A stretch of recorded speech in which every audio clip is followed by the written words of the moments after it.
সুপ্রিয় শিক্ষার্থীরা, তোমাদের বার্ষিক পরীক্ষার সিলেবাস এবং প্রশ্নের মানবণ্টন প্রকাশিত হয়েছে। তো আজ থেকে আমরা সিলেবাসের আলোকে প্রশ্ন উত্তর তৈরি করব। প্রতিটি বইয়ের পৃষ্ঠা বাই পৃষ্ঠা ধরে প্রশ্ন করা হবে, যার ফলে তোমরা ভালো প্রস্তুতি নিতে পারবে। তো চলো আমরা দেখে নিই। বার্ষিক মূল্যায়ন নির্দেশিকা 2024, বিষয় বিজ্ঞান, শ্রেণী অষ্টম। আমরা প্রথমেই সিলেবাসটা দেখে নিই। অভিজ্ঞতার নাম, এটা হচ্ছে অনুশীলন বইয়ের। যাযাবর পাখির সন্ধানে, সংশ্লিষ্ট বিষয়বস্তু অনুসন্ধানী পাঠের। অধ্যায় 7, সূর্য, পৃথিবী ও চাঁদ, 7.1 থেকে 7.6.3। অধ্যায় 11, ভৌগোলিক স্থানাঙ্ক, স্থানিক সময় এবং অঞ্চলসমূহ, 11.1 থেকে 11.6। অধ্যায় 12, চুম্বক, 12.1 থেকে 12.4। সবুজ বন্ধু, অধ্যায় 4, কোষ বিভাজন ও তার রকমভেদ, 4.1 থেকে 4.3। অধ্যায় 5, উদ্ভিদের কোষ, টিস্যু ও তাদের বিশেষত্ব, 5.1 থেকে 5.4। অধ্যায় 10, জীবের শ্রেণীবিন্যাস পদ্ধতি, 10.1 থেকে 10.2.2। ফিল্ড ট্রিপ, এটা হচ্ছে অনুশীলন বইয়ের কিন্তু অনুসন্ধানী পাঠের। অধ্যায় 1, গতির কথা, 1.1 থেকে 1.4.5। অধ্যায় 2, শক্তি, 2.1 থেকে 2.5। আমাদের ল্যাবরেটরি, অধ্যায় 3, পরমাণুর গঠন, 3.1 থেকে 3.4.1। অধ্যায় 8, রাসায়নিক বিক্রিয়া, 8.1 থেকে 8.5। জীবজগতের বংশলতিকা, অধ্যায় 4, কোষ বিভাজন ও তার রকমভেদ, 4.1 থেকে 4.3। তো এই চ্যানেলে সম্পূর্ণ অধ্যায় বা পৃষ্ঠা বাই পৃষ্ঠা ধরে সাজেশন তৈরি করা হবে, যার ফলে তোমরা পরীক্ষায় ভালো প্রস্তুতি নিতে পারবে এবং ভালো করতে পারবে। তো অবশ্যই চ্যানেলটি সাবস্ক্রাইব করে অল নোটিফিকেশন অন করে রাখতে হবে। সবার কমপ্লিট প্রস্তুতি নিশ্চিত করতে 10 মিনিট স্কুল নতুন করে সাজিয়েছে অনলাইন ব্যাচ 2024। তোমাদের 6টি বিষয়ের সম্পূর্ণ প্রস্তুতি নিশ্চিত করবে বুয়েট, ঢাবি ও মেডিকেল থেকে পড়া টিচাররা। এই ক্লাস শেষ করে সেই ক্লাসের লেকচার শিট ও রেকর্ডেড ভিডিও দেখে প্র্যাকটিস করে ওই টপিকের সকল সমস্যা দূর হয়ে। মূল্যায়ন কাঠামো, শিক্ষণকালীন হবে 30% এবং সামষ্টিক হবে 70%। শিক্ষণকালীন মূল্যায়ন, প্রশ্নের ধারা, মানবণ্টন ও নির্দেশনা। শ্রেণীর কাজ, পাঠ্যপুস্তকের সন্নিবেশিত একক ও দলগত কাজ, ছক পূরণ, বক্স পূরণ, ফ্লোচার্ট অঙ্কন। ঠিক আছে, যেমন নমুনা, পাঠ্যপুস্তক সন্নিবেশিত ছক পূরণ, খাবার প্রক্রিয়াকরণের আগে উপরের পরিবর্তন পর্যবেক্ষণ, অনুশীলনী পাঠের 59 পৃষ্ঠার ছক, ধাতুর ভৌত বৈশিষ্ট্য পর্যবেক্ষণ, অনুশীলন পাঠের 64 থেকে 65 পৃষ্ঠার ছক। তো এরকম শ্রেণীর কাজ থাকতে পারে।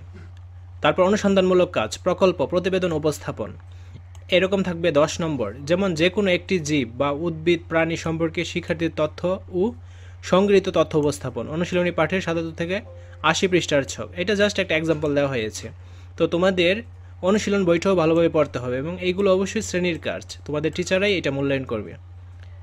তারপর রয়েছে অ্যাসাইনমেন্ট বা ব্যবহারিক কাজ, নমুনা দেওয়া রয়েছে, যেমন বিদ্যুৎ পরিবাহিতা পর্যবেক্ষণ, অনুশীলন পাঠের 69 থেকে 70 পৃষ্ঠার পরীক্ষণ, ধাতু অধাতুর বৈশিষ্ট্য পর্যবেক্ষণ, অনুশীলনী পাঠের 71 পৃষ্ঠার ছক। এইটা শ্রেণীভিত্তিক কাজ, শিক্ষকরাই তোমাদের এই মূল্যায়নটা করবে এবং এইটাতে থাকবে 30 নম্বর।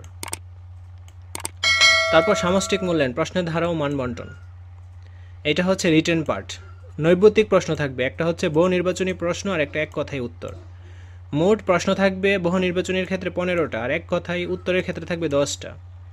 তো 15টা থেকে 15টা দিতে হবে, 10টা থেকে 10টাই দিতে হবে। প্রতিটি প্রশ্নের মান 1 করে। বহু নির্বাচনী প্রশ্নের ক্ষেত্রে 15টা 1 করে 15 নম্বর, আর এক কথার উত্তরের ক্ষেত্রে 10টা 1 করে 10 নম্বর। সংক্ষিপ্ত উত্তর প্রশ্ন, প্রশ্ন সংখ্যা হবে 10টা, উত্তর দিতে হবে 10টা, প্রশ্নের মান 2 করে, 10 দুগুণে 20। রচনামূলক প্রশ্ন, দৃশ্যপটবিহীন। মোট প্রশ্ন 5টা, উত্তর দিতে হবে 3টা, প্রতিটি প্রশ্নের মান 5 করে, 3 5 15। রচনামূলক প্রশ্ন, দৃশ্যপট নির্ভর। 60টা প্রশ্ন থাকবে, 5টার উত্তর দিতে হবে 8 করে, তো 40 নম্বর। মোট হচ্ছে 100 নম্বর। যেমন এখানে দেখো, বহু নির্বাচনী প্রশ্ন, একটা প্রশ্ন করবে এবং 4টা অপশন দিবে, এর মধ্যে থেকে সঠিক উত্তরটা তোমাদের চিহ্নিত করতে হবে। এইভাবে আসবে 15টি প্রশ্ন।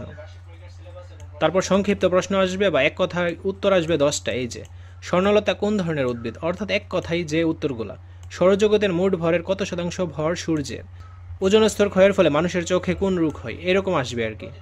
তারপর খ বিভাগ, সংক্ষিপ্ত উত্তর প্রশ্ন, প্রতিটি প্রশ্নের মান 2 করে, সবগুলো প্রশ্নের উত্তর দিতে হবে। যেমন যে সকল উদ্ভিদের বীজ তৈরি হয় না সে সকল উদ্ভিদের বংশবৃদ্ধি পদ্ধতি লেখো। গ্রীষ্মকালে তাপমাত্রা পরিবর্তনের যে কোনো 2টি কারণ লেখো, অর্থাৎ কিছুটা ব্যাখ্যা, অর্থাৎ 3 থেকে 4 লাইনের মধ্যে হবে। তারপর গ বিভাগ, রচনামূলক প্রশ্ন, দৃশ্যপটবিহীন। 5টি থেকে 3টির উত্তর দিতে হবে, প্রতিটি প্রশ্নের মান 5।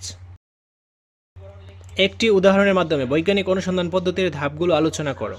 তারপর হতে পারে ধাতু অধাতুর ভৌত ধর্ম উল্লেখ করো, অ্যালুমিনিয়াম কোন ধরনের পদার্থ তা কীভাবে পরীক্ষা করা যায়, এরকম টাইপের আর কি। এগুলো হচ্ছে দৃশ্যপট বিহীন প্রশ্ন। তারপর ঘ বিভাগ রচনামূলক প্রশ্ন, যেটা দৃশ্যপট নির্ভর। এরকম একটা অনুচ্ছেদ দিতে পারে, অনুচ্ছেদের আলোকে দুইটা প্রশ্ন তৈরি করবে। তারপর এরকম ছবি দিতে পারে, ছবির আলোকে দুইটা প্রশ্ন করতে পারে, যেমন দুটি চিত্রের পার্থক্য করো, প্রথম চিত্রের মডেল থেকে দ্বিতীয় চিত্রের মডেলের ধারণার বিবর্তনের পক্ষে যুক্তি কী কী, এরকম টাইপের আর কি। তো আমি তোমাদের প্রতিটি পৃষ্ঠা বাই পৃষ্ঠা ধরে সাজেশন তৈরি করে দিব, যার ফলে তোমরা পরীক্ষায় ভালো প্রস্তুতি নিতে পারবে। আশা করছি দৃশ্যপট নির্ভর প্রশ্নটা বুঝতে পেরেছ। এখন তোমরা কীভাবে নমুনা উত্তরগুলো লিখবে বহু নির্বাচনী প্রশ্নের উত্তর। যেমন প্রশ্নের ক্রমিক নং 1 দিয়ে সঠিক উত্তরটা লিখে দিবে, ঠিক আছে, তারপর 2 দিয়ে সঠিক উত্তরটা লিখে দিবে। এভাবে মূলত প্রশ্নের অ্যান্সারটা লিখতে হবে। এক কথার উত্তরের ক্ষেত্রেও সেম, প্রশ্নের ক্রমিক নংটা লিখে দেন উত্তরটা লিখে দিবে। তারপর দেখো রচনামূলক প্রশ্ন বা দৃশ্যপট নির্ভর থেকে একটি প্রশ্নের রুবিক্স। দৃশ্যপটের গতিগুলোকে চিহ্নিত করে উত্তরের সপক্ষে তথ্য দাও। দৃশ্যপটের গতিগুলোকে চিহ্নিত করে উত্তরের সপক্ষে তথ্য দাও, এটা হচ্ছে প্রশ্ন। নম্বর প্রদান নির্দেশিকা, সবগুলো গতি সঠিকভাবে চিহ্নিত করে অধিকাংশ বা সবগুলো বৈশিষ্ট্য সঠিকভাবে উল্লেখ করলে 4 নম্বর পাবে। সবগুলো গতি সঠিকভাবে চিহ্নিত করে একটি বা দুটির ব্যাখ্যা বা বৈশিষ্ট্য উল্লেখ করলে 3 পাবে। সবগুলোর গতি সঠিকভাবে চিহ্নিত করলে 2 পাবে। পর্যায়বৃত্ত গতি, বক্রগতি, ঘূর্ণন গতি, সরল গতির একটি বা দুইটি গতি সঠিকভাবে চিহ্নিত করলে 1 পাবে। অপ্রাসঙ্গিক বা কোনো তথ্য প্রদান করলে কোনো নাম্বারই পাবে না, এরকমভাবে হবে আর কি।